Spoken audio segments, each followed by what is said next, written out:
유난히 의사 선생님이 많은 저희 강의를 찾아내서 국악학교 강의 제목으로 해부학이라는 그런 용어를 썼는데 속으로 네가 해부학을 알아? 쓰시는 분들이 또 계셨을 겁니다. 거창하게 용어의 해부학이라고 했는데요. 우리 인체를 해부하는 것까지 복잡한 것은 아니고 좀 있어 보이는 제목을 찾다가 깔뱅이 사용한 용어를 불러왔습니다. 잘 들리나요? 네. 이에 대한 것은 나중에 짧게 설명드릴게요. 오늘은 제네바 시편가에 얽힌 주제로 함께 교회음악에 대하여 생각해보는 시간을 가져보려고 합니다. 제네바 시편가를 제가 처음 대했을 때는 2010년 장신대 기독교 교육과의 선배 교수님 한 분이 네덜란드 시편가를 번역 작업을 하는데 노래를 불러서 녹음해 줄 수 있겠냐 이렇게 요청을 하셨습니다. 사실 그때 하기 싫었거든요. 근데 차마 거절하지는 못하고 게다가 녹음 장비라든지 어떤 인적 그런 지원은 하나도 없고 당시 우리 찬양대 그 솔리스트로 있었던 김명호 기억하시죠? 네. 지금 목사님인데 그 김명호 목사님이 당시에 제 조교에 있었기 때문에 둘이서 제 녹음기로 녹음을 해드렸습니다. 그때는 시편 150편을 1절만 녹음을 했고 또 그래서 CD를 만들어서 책으로 이제 출판을 한 적이 있어요. 녹음 사례로는 양평 가는 길 오른쪽 한정식 식당에서 점심 한 번 대접받았습니다. 그런데 그로부터 13년 후 이 교수님께서 이번에도 사전까지 이번에는 녹음해 줄 수 있겠냐 이렇게 또 부탁을 하신 거예요. 이번 역시 사례도 없고 녹음도 제가 직접 해야 되고 편집도 제가 해야 되고 그런 거였습니다. 생각해보니까 제가 학교를 전면 퇴임하면서 의미 있는 녹음을 하는 것도 좋겠다 이런 생각에 우리 최일복 권사와 함께 1년 반에 걸쳐서 시편가를 다시 녹음하는 작업을 해서 USB로 퇴직 기념으로 USB를 만들었습니다. 그때 우리 최일복 권사님이 없었더라면 그 기간 안에 아마 녹음이 불가능했으리라 생각해요. 양이 워낙 많은 것이기 때문에 이번에는 식당이 아니고 청평에 있는 교회 겸 연구원에서 점심 식사로 대신했습니다. 그런데 생각해보니까 처음에는 제가 하기 싫었고 마지못해서 시작한 이 시편가에는 이에 얽힌 역사가 지금껏 제가 알지 못했던 엄청난 사건들이 그 속에 들어있었고 우리 교회 음악하는 사람들에게는 꼭 알아야 하는 교훈이 그 속에 있었습니다. 이것이 하나님께서 저에게 주신 큰 보상이라고 저는 생각을 합니다. 그래서 오늘 갈릴리 찬양대 본음악학교에서 여러분과 함께 이 내용을 함께 나누고자 합니다. 16세기 유럽의 운명을 바꾼 도시 제네바의 이야기를 이제 하려고 합니다. 강의를 시작하기 전에 흥미로운 사실을 하나 짚어보는데요. 지금부터 509년 전 1517년 마틴 루터가 독일 비텐베르크에서 종교개혁을 했을 때 우리나라는 조선시대 중종이 왕으로 있었던 시기였습니다. 그 중종은 우리나라에서 조선에서 가장 폭군으로 알려진 그 연산군이 물러나고 그 다음을 이었던 왕이죠. 중종의 통치 아래 사후부 대사관이었던 조광조가 도학 정치를 꿈꾸며 개혁을 시도했던 그때입니다. 그는 도덕적으로 옳은 사람이 나라를 다스려야 한다라는 것이었습니다. 이거는 망고의 진리인데 옛날이나 지금이나 참 옳은 사람이 정치하는 것이 쉽지는 않은 것 같습니다. 이러한 시기에 제네바에서는 깔뱅이라는 신학자가 종교개혁을 시작했습니다. 유럽의 종교 개혁 시기가 조선을 개혁하고자 했던 시기에 우연히 일치한다는 점은 직접 관련은 없지만 흥미로운 이야기죠. 1517년 로토의 종교 개혁 후 약 20년 뒤인 1536년 제네바 시민들이 우리는 프로테스탄트 신앙을 따르겠다라고 공식 선언을 합니다. 이것은 단순히 어떤 종교적인 선택이 아니라 자신들을 압제하였던 사부아 공국과 그 편에 섰던 카톨릭 성직자들로부터 독립하겠다는 그런 정치적인 의지였습니다. 그때 우연히 제네바에 머물러 있던 깔맹이 이 거대한 변화의 소용돌이 속에 들어가게 되죠. 자, 그럼 우리 스위스의 위치를 대충 어디에 있는지 여러분 다 아시겠지만 지도를 통해서 한번 볼까요? 여러분이 보고 있는 지도는 현재 서유럽 지도입니다. 스위스는 프랑스와 이탈리아, 독일, 그리고 오스트리아 이 둘러싸이는 작은 나라죠. 한 번쯤 여행하고 싶은 나라죠. 아름다운 자연과 사계절 눈 덮인 알프스를 하려면 이곳보다 더 좋은 것은 아마 없을 겁니다. 제가 이전에 알프스 높은 꼭대기 한 2300m 정도까지 차를 타고 올라간 적이 있는데요. 그때 올라갔을 때 노을이 지고 있었어요. 근데 그 모여있는 알프스 봉우리에 들여진 그 노을은 거의 35년이 지난 지금도 그 아름다움을 잊을 수가 없어요. 잘 아시겠지만 스위스는 요새 중립국으로서 전쟁이나 또 군사 동맹에 영구적으로 참여하지 않고 중립을 지키는 그런 나라죠. 그래서 제네바는 국제연합 제네바 사무소가 있고 또 국제적십자위원회가 있는 도시입니다. 현재 제네바 구도시는 옛날 건물과 유적들이 많아서 관광명소로 유명하고 세계적으로 비싼 시계 대명사 여러분 한 개씩 다 가지고 계시죠? 그렇죠? 예, 롤렉스의 본거지이기도 합니다. 물론 종교개혁지로 빼놓을 수는 없겠죠. 제네바는 스위스의 서남쪽에 자리하고 있고요. 또 론강과 레만 호수가 만나는 곳에 위치하고 있고 또 위로는 쥐라 산맥과 아래로는 알프스 산맥이 있었기 때문에 제네바는 그 사이에 놓여있는 천년 분지입니다. 그래서 두 산맥이 이제 바람을 막아주기 때문에 따뜻하고 살기가 좋은 그런 곳이죠. 그러나 당시에 제네바는 지리적으로 고립된 섬과 같았습니다. 왜냐하면 왼쪽 위에 있는 그 프랑스는 이탈리아로 통하는 그 알프스 통로를 확보하기 위해서 항상 제네바를 탐내고 있었고요. 또 남쪽 사부아 공국은 현재 프랑스 동남부하고 또 북부 이탈리아 그리고 제네바 인근 지역의 그 토지들을 대부분 소유하고 있었기 때문에 끊임없이 제네바를 침략하려고 기회를 요구했습니다. 참고로 프랑스와 사부아 공국은 가톨릭 세력이 지배했던 나라죠. 다행히 제네바에게는 북쪽에 있는 베른이라는 지금도 베른이라는 도시가 있는데요. 그 베른이라는 강력한 아군이 있었습니다. 그 베른은 프로테스탄트 우방으로서 제네바에 군사적으로 지원을 해줬기 때문에 가톨릭 세력으로부터 그나마 독립을 유지할 수 있었습니다. 그리고 제네바는 경제적으로 매우 중요한 위치를 차지하고 있었어요. 그곳은 이탈리아와 북유럽을 잇는 무역의 중심지였었고 그래서 그곳에서 정기적으로 박람회가 열리기도 했던 도시였습니다. 이 박람회에서는 그 이탈리아산 비단과 고급 모직물 혹은 동양에서 온 향신료, 또 금속 제품, 공예품, 사치품, 보석 이런 것들이 그곳에서 이제 거래가 되어졌었죠. 이렇게 제네바는 그 상업적으로는 번성했지만 정치적으로는 생존을 위해서 몸부림을 쳐야 했던 그런 도시였습니다.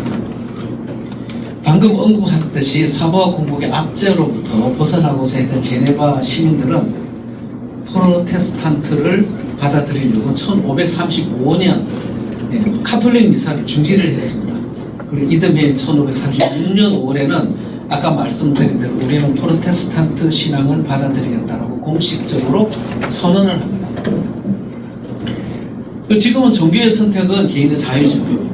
그래서 잘 이해가 되지 않지만 당시에는 도시 전체가 하나의 정치 공동체였고 시민과 시의회가 자신들의 종교를 결정할 권한을 가지고 있었기 때문에 이러한 선언을 한 것이었습니다.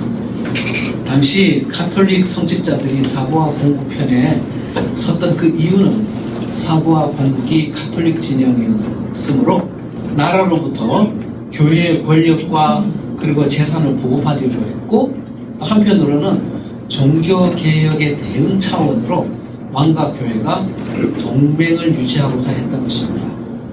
당시에 깔뱅은 우연히 제네바에 머물고 있었는데 기온 8일이라는 사람이 함께 개혁을 하고자 하고 설득을 합니다. 상당히 성깔 있어 보이죠. 조용한 학자였던 깔뱅과는 달리 그는 매우 적극적이고 직설적인 사람이었기 때문에 깔뱅을 설득할 때 개혁을 도와라. 만일 당신이 거부하면 하나님이 당신의 평안과 학문을 저주할 것이다. 이렇게 협박을 했다고 합니다.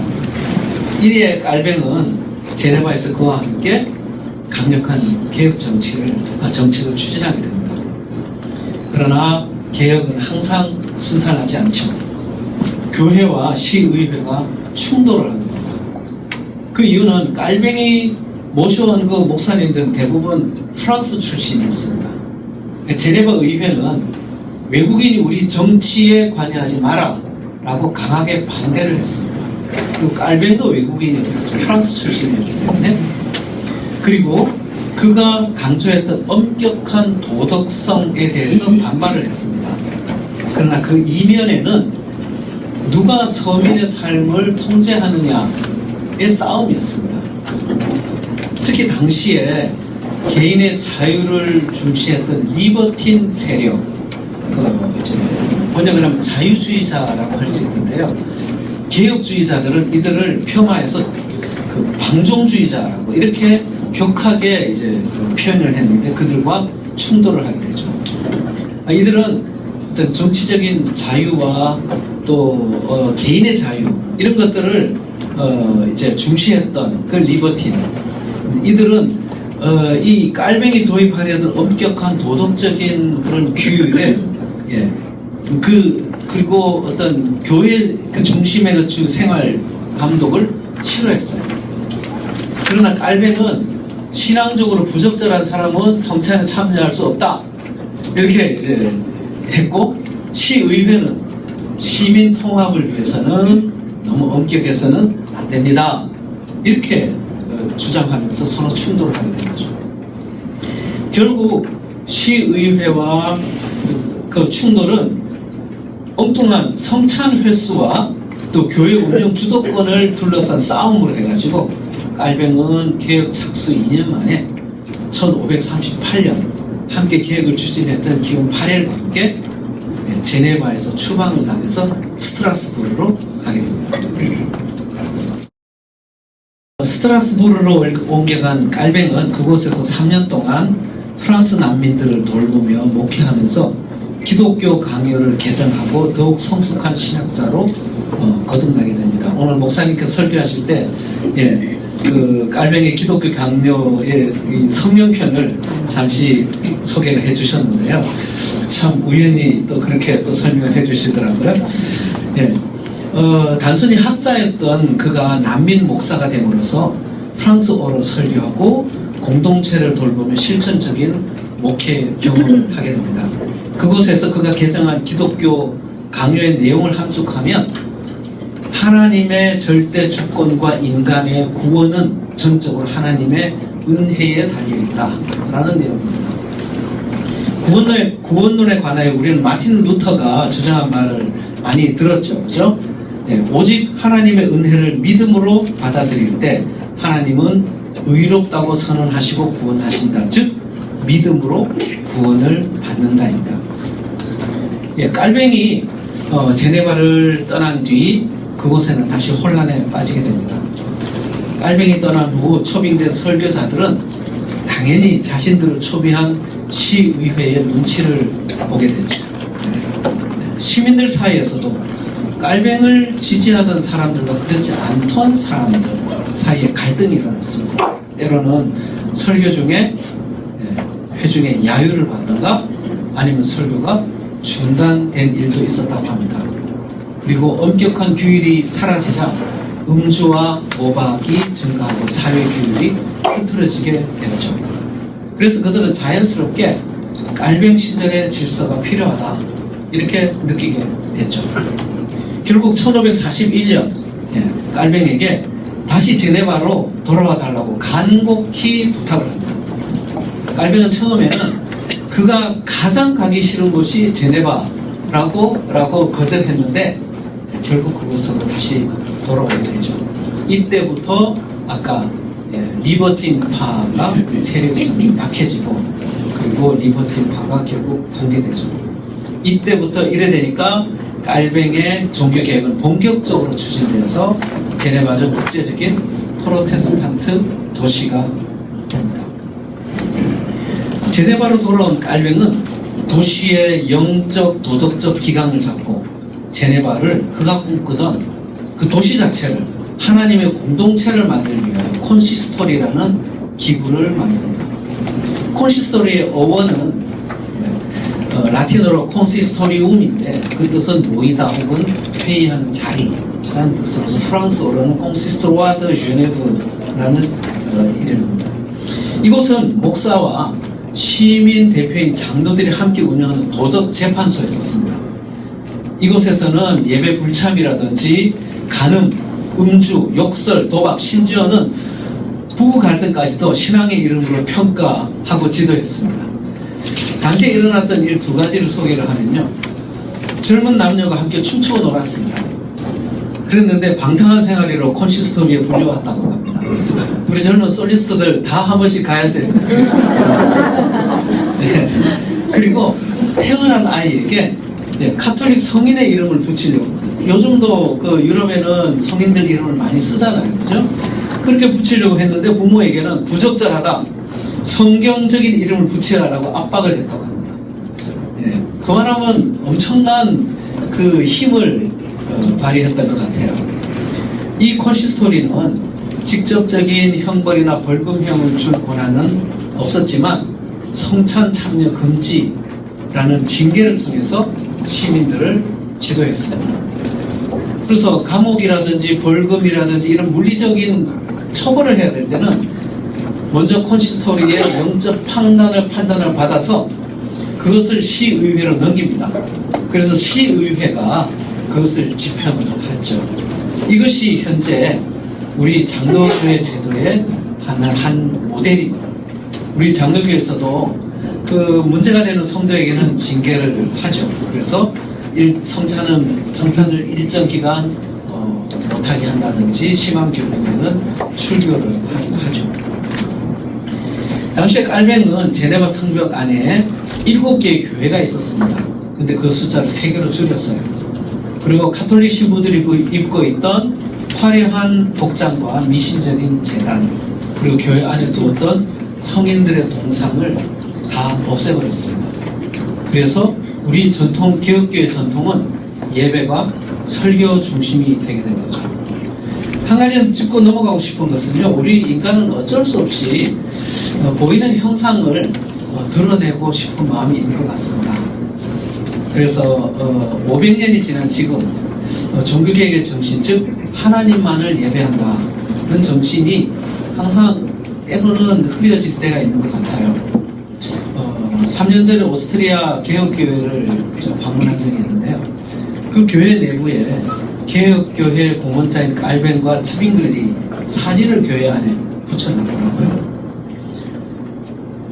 화려한 복장과 미신적인 그런 재단, 교회 안에 두었던 성인들의 동상을 없애버리고자 했던 종교개혁의 깔뱅이 종교개혁 정신을 생각해 보면은 그것이 다시 들어와 있다는 사실.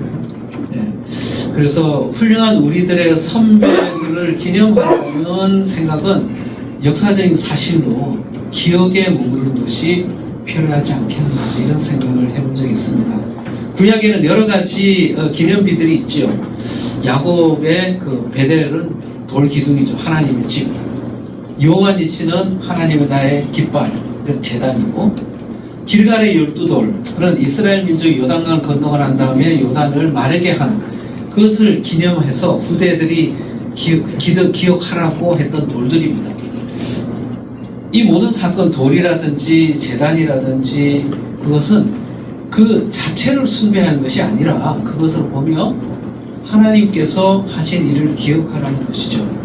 그래서 우리의 훌륭한 선조들도 그를 통하여 하신 하나님을 기억하는 것이지 그들을 지나치게 강조하는 것은 기획을 했던 깔뱅이 교훈은 아니라고 생각합니다. 그리고 그런 예배의 핵심을 설교에 두었습니다. 그것도 우리가 중요하게 생각하고 있는 개혁교회 전통이죠. 그래서 지금껏 카톨릭 예배에서 라틴어의 뜻도 모른 채 듣기만 했던 성가대 찬양을 폐지하고 모든 회중이 직접 찬양에 참여하도록 바꾸었습니다. 그리고 목사님들의 복장도 검은 가운으로 바꾸고 예배를 시편 찬양 그리고 기도, 설교로 그 중심을 잡았습니다. 특히 깔뱅은 기도의 3대 원칙을 세웠는데 첫째, 성인 숭배를 배격한다. 둘째, 오직 예수 그리스도의 이름으로 기도한다. 셋째, 모국어로 기도한다. 이것은 라틴어 기도문을 낭송하지 말고 뜻을 알고 이해하며 기도드리자는 의미입니다. 그리고 그는 기도의 가장 적합한 형태가 노래로 하는 기도라고 생각했습니다. 그런 이유로 탄생한 것이 제네바 시편가입니다. 깔뱅은 시편을 영혼의 모든 부분에 대한 해부라고 불렀습니다. 그 해부학이 여기서 나옵니다. 시편 속에는 인간의 모든 기쁨, 희망, 절망, 두려움, 분노, 슬픔, 탄식, 이 모든 감정이 거울처럼 그 안에 투영되어 있기 때문입니다. 그래서 이 모든 것을 노래로 기도하는 그런 시편가를 만들게 된 것이죠. 이 시편 찬송가는 1539년부터 1562년까지 23년에 걸쳐 만들어졌는데요. 1539년이라면은 깔뱅이 제네바에서 스트라스부르에 있을 때 이제 시작이 됐던 거죠. 깔뱅 자신과 클레망 마로라는 사람, 그리고 테오도르 베즈 같은 이런 시인들과 함께 가사를 정리했습니다. 우리가 여러분이 잘 아시다시피 독일의 종교개혁자 마틴 루터는 음악가이기도 했죠. 그래서 자신이 직접 찬송가를 작곡하기도 했는데 우리가 잘 아는 뭐죠? 내주는 강한 성이요. 내주는 강한 성이요. 그러나 제네바 시편 찬송가에는 깔뱅이 작곡한 곡은 없습니다. 대부분 루이 부르주아라는 사람이 9년간 작곡을 했습니다. 그에 대한 그림은 남아있는 것이 없어서 이 그림은 그를 추정하는 인물화라고 해서 올려봤습니다. 부르주아는 훌륭한 작곡가였죠. 그러나 자유로운 스타일의 사람이었습니다. 그래서 당시에 시편가들이 이제 불려주고 있었는데 아주 익숙한 시편 멜로디를 마음대로 수정을 했습니다. 본인이 좀 편곡을 했겠죠. 그것 때문에 24시간 동안 그 감금이 된 그런 사건들도 벌어졌다고 합니다. 근데 계속 이런 일들이 벌어지니까 깔뱅과 이제 계속 갈등이 있었겠죠. 그래서 9년 후 제네바를 떠나게 되죠. 그래서 이 사람은 그 후에 이탈리아의 토리노라는 곳으로 이제 가게 되죠. 그곳에 가서 2년 후에 이제 세상을 떠나게 됩니다.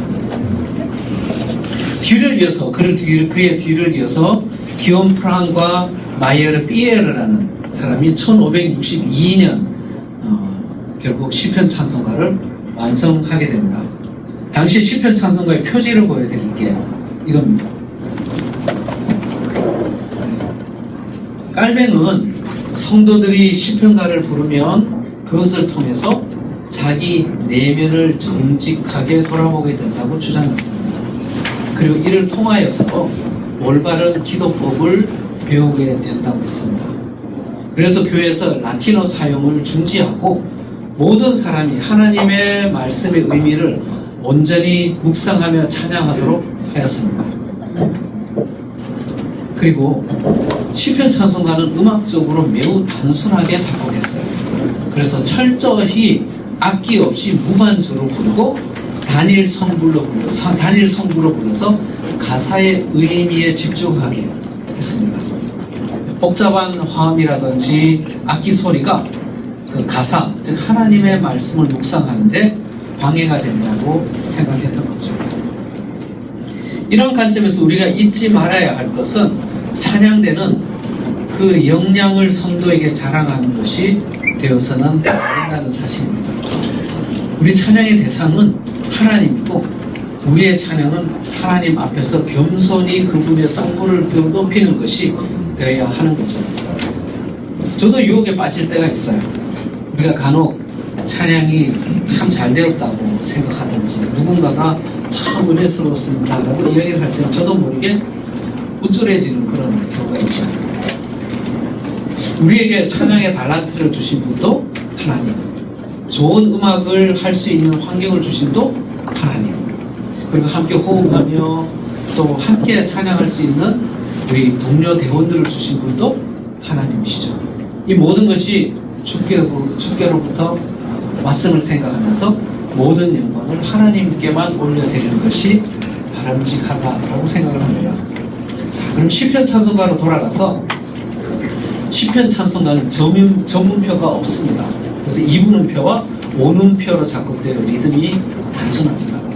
당시 악보를 보여드리면 지금과는 많이 다른 맨슈얼 노테이션으로 표시되어 있는 시편 1편 악보입니다. 이 맨슈얼 노테이션은 중세 후기와 르네상스 시대에 사용된 악보 체계로서 우리나라 말로는 정량기보법이라고 합니다. 여기서 잠시 악보의 변천사를 한번 소개를 하면 여러분 좀 흥미가 있을 것 같아요. 그래서 원래 음악은 구전되어 내려왔죠. 부르면은 기억해서 다시 또 구전하고. 그런데 6세기경부터 9세기까지 수도원이나 성직자 입에서 입으로 구전되어져 오던 그레고리오 성가는 9세기경 네우마가 만들어짐으로써 구전 음악이 악보로 표기되었습니다. 이런 악보를 네우마라고 합니다. 당시 9세기에는 5선도 없고 정확한 음높이도 없는 형태의 악보였습니다. 밑에 가사가 있고 위에 저 모양을 봐서 멜로디를 기억하는 정도 수준이 되겠죠. 근데 10세기에 오면은 네오마를 위로 그리면 높은 음, 또 아래로 그리면 낮은 음으로 배치했습니다. 악보 보면은 가사 위에 뭐 위로 올라가고 내려가고 돼 있죠. 우리는 하나도 잘 모르겠지만 당시에는 그 사람들 이것을 보고 기억을 좀 더 이전보다는 좀 쉽게 했겠죠. 그죠? 자, 그럼 11세기 초에는 보시는 바와 같이 선이 생겼습니다. 예. 악보 왼쪽 편에 굵은 F 그리고 작은 C가 있죠. 이것은 파와 도를 의미합니다. 그 후에 귀도 다레쪼라는 사람이 혁신을 일으킨 거예요. 4선 악보를 만들어서 음높이의 기준선이 만들어지고 비로소 계명창 비슷한 것을 할 수 있게 되었습니다. 그 후 12, 3세기에 와서는 네모난 음표가 만들어짐으로써 그레고리오 성가에서 나오는 악보가 나오게 됩니다. 그리고 14, 15세기에는 4선, 5선, 6선 이렇게 많은 선들이 혼재되어 있다가 그리고 음의 길이는 흰색, 검은색으로 이제 구분하게 되죠. 그 길이에 따라서. 그래서 15, 6세기에 와서야 비로소 5선 악보가 정착이 됐습니다. 5선이 가장 편리하다라고 결론을 내린 거죠. 그래서 16세기 시편 찬송가에서는 이렇게 5선 악보가 표기되어 있습니다. 그리고 당시의 인쇄소리 발달함에 따라서 그 악보 형태가 이제 자리를 잡게 되고 이 형태가 현재 우리 악보로 점점 변화되어져 오게 된 거죠. 제네바 시편가는 교회 선법에 의해서 작곡이 되어졌기 때문에 모양을 보아서 알겠지만 급격한 도약이 없습니다. 쭉 이렇게 연결이 되어져 있죠. 그죠? 따라서 음악 교육을 받지 못한 사람이나 어린이들 혹은 글을 모르는 사람도 쉽게 찬송가를 배울 수 있겠습니다. 예배 찬양도 성가대에서 회중 찬양으로 이제 바꾸었었죠. 근데 처음에는 시편 찬송가를 갑자기 악보를 보고 읽으라 하면은 부를 수 있겠어요, 여러분? 못 부르잖아요. 그러니까 이제 어떻게 생각을 했냐면은 먼저 이 습득력이 빠른 어린아이들한테 주일학교에서 찬송가를 가르치는 거예요. 시편 찬송가. 그러니까 교회에서 아이들이 시편 찬송가를 부르고 와서 배우고 와서 집에 와가지고 그걸 이제 부르는 거예요. 그러니까 그걸 듣고 어른들은 이제 따라하게 되고 부르게 되고, 그 어른들이 어린이로부터 이 시편 찬송을 배워요. 그러다 보니까 집에서 또 이제 찬송가를 부르게 되고, 그 찬송가가 다시 또 거리에서 아이들이 놀면서 여러분들 고무줄 하면서 이렇게 뭐 했잖아요. 그죠? 아이들이 놀면서 시편가를 부르니까 이 모든 제네바 시의 공동체에 시편가가 막 불려지게 됐던 거예요. 그래서 이 시편 찬송가가 제네바 공동체를 신앙으로 묶어주는 그런 역할을 하게 되죠. 그래서 아이들이 교회를 이끌고 있다라는 그런 이야기가 나오기도 했다고 합니다. 1540년대 카톨릭으로부터 종교적 박해를 받던 프로테스탄트 프랑스 시민들이 제네바로 대거 유입을 하게 됩니다. 이들은 대부분 고등교육을 받은 그리고 기술자였었는데요. 그 중에 프랑스 왕실 인쇄업자였던 로베르 에티엔이라는 같은 사람이 제네바로 오게 됩니다.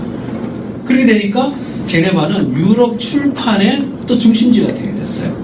그래서 구텐베르크가 금속 활자를 만들었던 때가 1440년경으로 알려지는데요. 그로부터 거의 100년이 지났잖아요.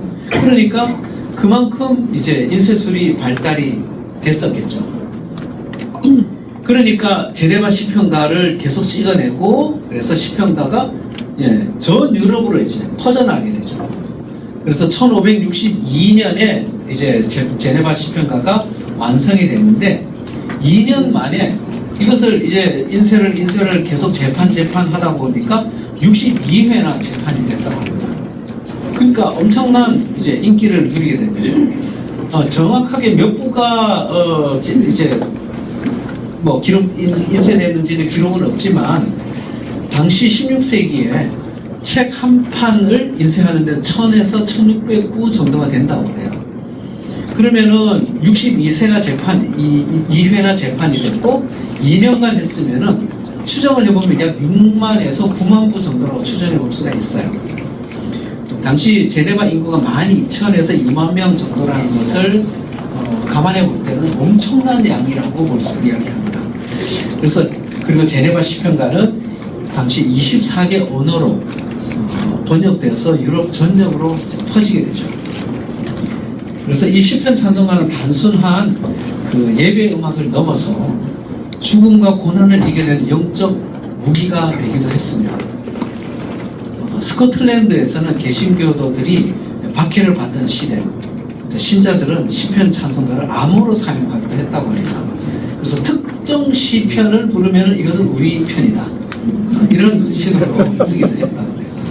그리고 프랑스의 개신교도들은 위그노라고 그러는데요. 그들에게도 박해를 견디는 영적 무기가 됐습니다. 이들에게는 시편 찬송가가 신앙적 정체성을 지키는 핵심 도구였습니다. 전쟁터에서 나갈 때는요, 군가이자 함성으로 이 찬송가를 불렀고요. 또 화영장으로 가기도 했죠. 당시에는 할 때는 두려움을 이기기 위한 어떤 최후의 용기의 노래로 이 시편가를 불렀습니다. 예를 들면 시편 68편인데요. 그때 이 멜로디를 불렀습니다. 하나님 일어나시니 원수들은 흩어지고 주 미워하는 자들 주 앞에서 도망하리라. 연기가 불려가듯이 그들 몰아내소서. 불 앞에서 밀녹음같이 악인 하나님 앞에서 망하게 하옵소서. 의인들은 기뻐하며 주님 앞에서 뛰놀며 기뻐 즐거워하리. 아주 굉장한 그 힘을 가지고 있는 찬송인데요. 예, 이 곡은 이제 그대로 우리 찬송가의 온 전하만 물어러 이 곡이잖아요, 그죠? 근데 그대로 된 것은 아니고 시편 찬송가의 흔적이라고 이제 볼 수가 있습니다. 그리고 우리 다음 찬송가는 잘 불려지지 않지만 날 구속하신 주께 엎드려, 이게 548장인데요. 제네바 시편 찬송으로는 시편 124편입니다. 근데 이 곡도 제네바 시편가의 멜로디를 일부 사용해서 위에 그 위에 이제 새로이 가사를 붙인 그런 찬송이에요. 날 구속하신 주께 엎드려 그 크신 은혜 찬송합니다. 내 연약함을 긍휼히 보사 근심과 걱정 맡아 주소서. 우리 찬송가에 있는 이겁니다. 자, 이거는 이제 또 보면은 이스라엘은 이제 말하길 주 우리 편에 있지 않으시면 사람들이 우리를 치려고 일어날 때에 우리가 이에 어떻게 대처하였겠는가. 이게 이제 원래 오리지널 그 시편 찬송가죠. 이 시편 찬송가의 수익금은 프랑스 복음화 자금으로 사용되었습니다. 그래서 시편 찬송가 복음 자체가 종교개혁 운동의 그 경제적 토대가 되게 됐죠. 3년 전에 제가 이 시편 찬송가를 녹음하면서 유튜브에 나오는 다양한 악기로 연주된 녹음을 참고했습니다. 근데 거의 모든 음악이 매우 느리고 정적이었어요. 저는 이거 속도로 그 노래를 할 때 전혀 찬양에 그 감동이 나지 않았기 때문에 템포를 조금 빨리 했습니다. 그런데 이번에 미셸 오웬스라는 사람이 편찬한 그 시편 찬송가의 서문을 읽었는데요. 아래와 같이 쓰여져 있는 것을 발견했습니다. 이 선연주들은 많은 곡들은 매우 활기차다. 전통적으로 느리게 단순화된 리듬으로 불리는 경우 이러한 특징이 잘 드러나지 않을 수 있다. 원래의 리듬, 즉 빠른 민요풍 템포로 불릴 때에는 일부의 곡은 매우 강렬한 인상을 준다라고 쓰여 있었습니다. 이걸 미리 알았었더라면은 제가 녹음했던 것보다 더 빨리 했었어요. 그러나 제가 템포를 빨리 했던 것에 그냥 지지를 해줬던 글이라서 네, 참 기뻤습니다. 제네바에서 깔뱅의 개혁은 단순한 제도의 그 변화가 아니었습니다. 찬송을 통해서 개개인의 내면을 바꾸고 가정 예배를 정착시키고 또 제네바를 도덕적으로 엄격한 도시를 넘어서 신앙적으로 재구성된 그리스도 학교로 바꿨습니다. 그 도시 자체를.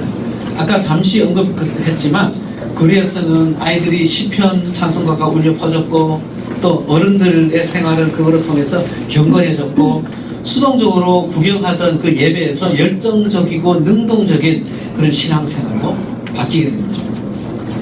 그래서 예전에는 욕설과 도박, 술집, 유흥이 만연했던 거리가 시편 찬송 소리가 들리고 교회에서는 목사님들이 주 17회에서 24회에 걸쳐서 설교를 하게 했습니다. 목사님 우리 일주일에 목사님 설교 몇 번 하시죠?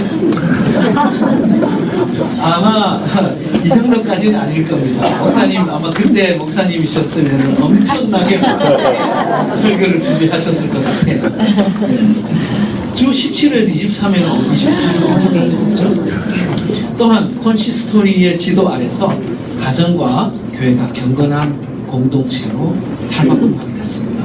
이름해서 사도 이후에 가장 완벽한 그리스도 학교가 만들어진 거죠. 이것이 시편으로 빚어진 제네바의 기적입니다. 그래서 제가 제네바의 기적이라고 제목을 붙였던 거죠. 그렇다면 지금껏 말씀드린 이 제네바 시편가를 통해서 배운 것을 실제 여러분이 노래에 어떻게 적용할 것인가?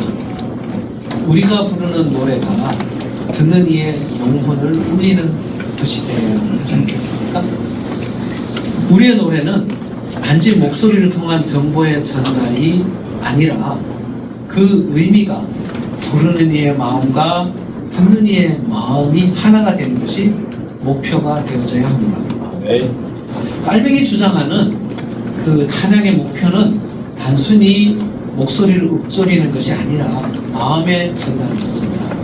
우리의 찬양을 통해서 우리의 마음을 하나님께 전달하는 것이죠. 그리고 이러한 찬양이 믿음의 훈련이자 또 믿음을 확인하는 기준이었습니다. 참된 노래는 냉담하고 무감각한 심령을 고쳐주고 또 행복을 주는 치유의 역할도 하죠. 그러면 제네바 시편가는 왜 그토록 단순함과 엄숙함을 추구했을까요? 그것은 오직 가사에 온전히 집중하기 위한 것이었습니다. 그리고 제네바 시편가의 또 다른 특징은 우리 찬송가와는 달리 운율이 일정하지 않습니다. 그래서 각 단의 문장이 맞아서 떨어지지 않고 다음 단으로 연결되기도 하고 또 중간에 프레이즈가 끊어지기도 하고 그렇습니다. 아까 보였던 악보를 다시 보면 이러한 점을 발견할 수 있습니다. 붉은 줄이 있는 부분이 프레이즈가 끊어져야 하는 부분인데 악보상에는 중간에 해당되죠. 따라서 단의 중간이라 하더라도 음악의 표현을 위해서 프레이즈를 끊어줘야 합니다. 그래서 이 곡을 부를 때에 이러한 프레이즈 연결과 끊음을 잘 고려해야 할 과제가 있는 거죠.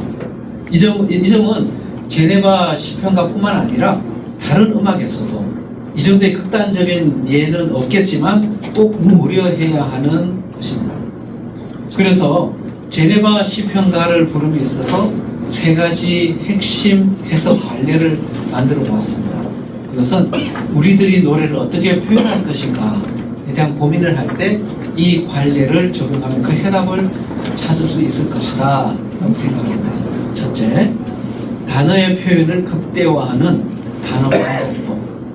두 번째, 문장의 의미를 표현하기 위한 프레이즈의 연결과 분리. 세 번째는 뉴즐 음악에 있어서 기계적인 박자의 반복이 아닌 문장의 표현입니다. 먼저 단어의 분절은 단순히 발음하는 것을 넘어서 가사의 전달력을 극대화하기 위한 정교한 끈어읽기입니다. 우리 찬양 연습할 때 제가 이런 거 많이 얘기하죠, 그죠? 이를 통해서 단어의 생명력을 노래에 불어넣는 것이죠. 그리고 두 번째, 프레이즈의 연결과 분리는 단지 숨쉬기를 위한 끊어짐이 아닙니다. 가사의 논리와 감정선에 따른 의도적인 프레이즈 연결과 분리가 되어져야 하는 것이죠. 그래서 우리가 노래하지 않는 침묵도 음악이 되는 것이죠. 그리고 유절 가곡의 표현법은 찬송가를 포함해서 멜로디의 기계적인 강세에 얽매이지 말아야 됩니다. 각 절이 내용이 다르죠. 그렇기 때문에 강세도 달라져요. 그래서 음표가 아닌 가사에 따른 강세 표현이 연주의 흐름을 주도해야 합니다. 시편 1편을 예를 들어 소개해드리면요, 이 악보는 1절부터 3절까지 모두 나와 있는 가사인데 각 절마다 달리 표현할 수 있도록 제가 녹음하면서 노력을 했는데요. 그런데 제 마음은 그렇게 했는데 드러나는 음악은 또 그 정도로 또 표시는 안 나더라고요. 한번 들어보실까요? 복 있는 사람은 악인을 꾀를 따르지 아니하며 죄인들의 길에 서지 않으며 오만한 자들과 있지 않으며 오직 여호와의 율법만을 주야로 묵상하는 자로다.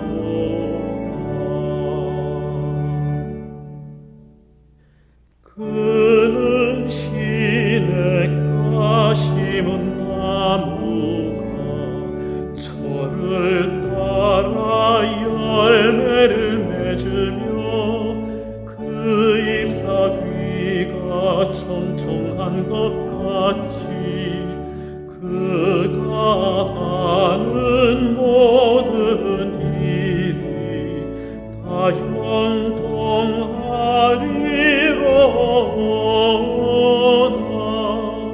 다 형통하리로다.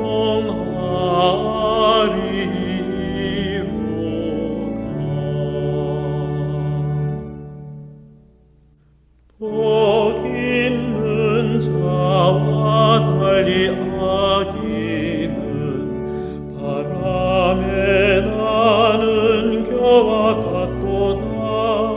그를 주가 인정하지 않으니 심판을 견디지 못하는도다.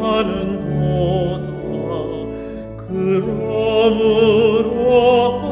악인의 길은 영원히 망하리로다.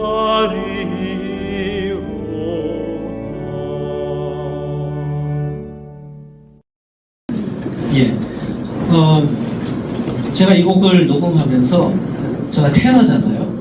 근데 곡이 너무 낮은 거예요. 녹음할 때 너무너무 힘들었어요. 아니, 도대체 왜 이렇게 낮게 했을까?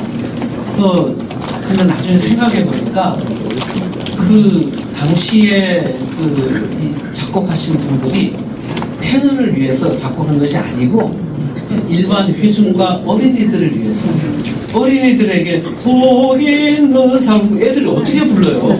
회중이 못 부르잖아요. 그래서 아주 낮게 했는데 녹음하는 저희 입장에서는 엄청난 고통이었습니다. 낮은 음악적으로 부르려고 하니까.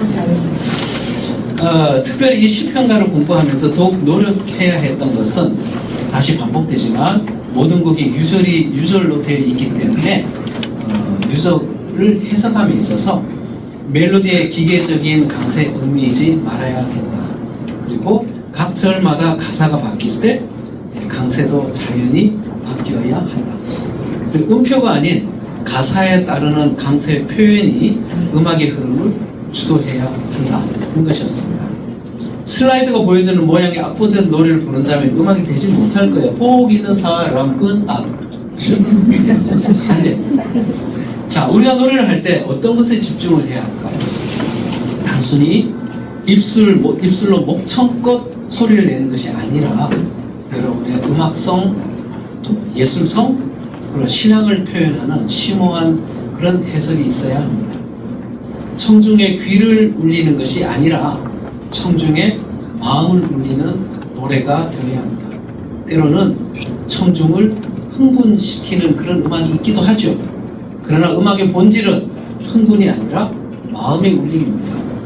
또 화려한 목소리와 발성이 중요하지만 그 목소리와 함께 가사의 깊은 의미를 전달해야 합니다. 노래할 때 목소리는 매우 중요합니다. 그러나 그보다 그 가사의 의미에 더 집중하시기 바랍니다. 나아가서 우리의 노래는 단순히 텍스트를 소리내어 전달하는 것을 뛰어넘어 듣는 이들에게 아름다움과 즐거움을 선사하고 나아가 삶의 용기와 힘을 불어넣는 숭고한 작업입니다.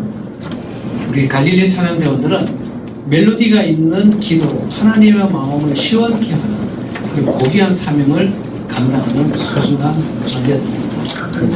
감사합니다.